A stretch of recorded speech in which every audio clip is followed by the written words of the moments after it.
Ladies, what's that moment with your partner that made you think, I'm going to love this person forever? I never expected it would be during one of the worst panic attacks of my life. I had been dating Nicholas for about 8 months. Things were going pretty well, but I still had that nagging voice in my head telling me it was just a matter of time before he saw the real me and bolted. You know how it is. The honeymoon phase where you're still kind of performing. I have anxiety, undiagnosed but pretty obvious LOL, and I'd been doing that thing where I hide all my crazy from him. We'd been watching some random show at my place on a Friday night. My apartment is tiny AF, like you can see the whole thing from any spot you're standing in. I'd been feeling off all day but ignoring it.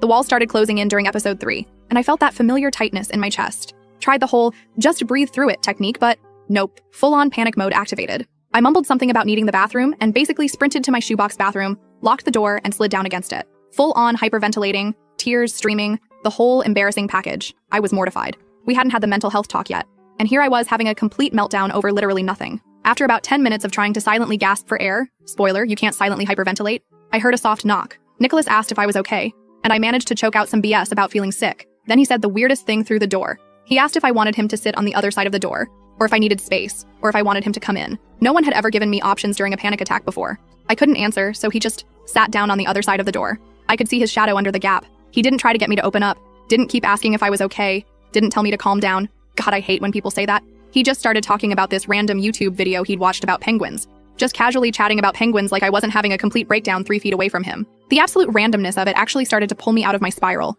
He went on about how emperor penguins huddle together during storms, rotating so the ones on the outside don't freeze to death. His voice was so calm, no pressure, just penguin facts. After a while, my breathing started to normalize and I wiped my face on my sleeve. When I finally unlocked the door, expecting to see judgment or concern or pity, he was just sitting there scrolling through his phone. He looked up and smiled like nothing weird had happened, held up his phone and said, "Want to see these penguin videos I was talking about?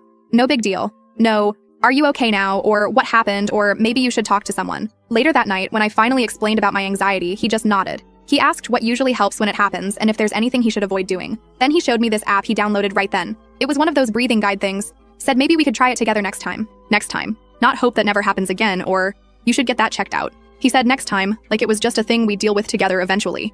It wasn't some grand romantic gesture. He didn't slay any dragons or write me poetry. He just sat on my gross bathroom floor telling me about penguins because somehow he knew exactly what I needed. That night when he fell asleep on my futon, that's definitely too small for 2 people, I looked at him snoring with his mouth open, one sock on and one sock off, and thought, oh shit, I'm going to love this idiot forever, aren't I? He's seen me at my worst, full snot crying on the bathroom floor worst, and he chose to stay and talk about penguins.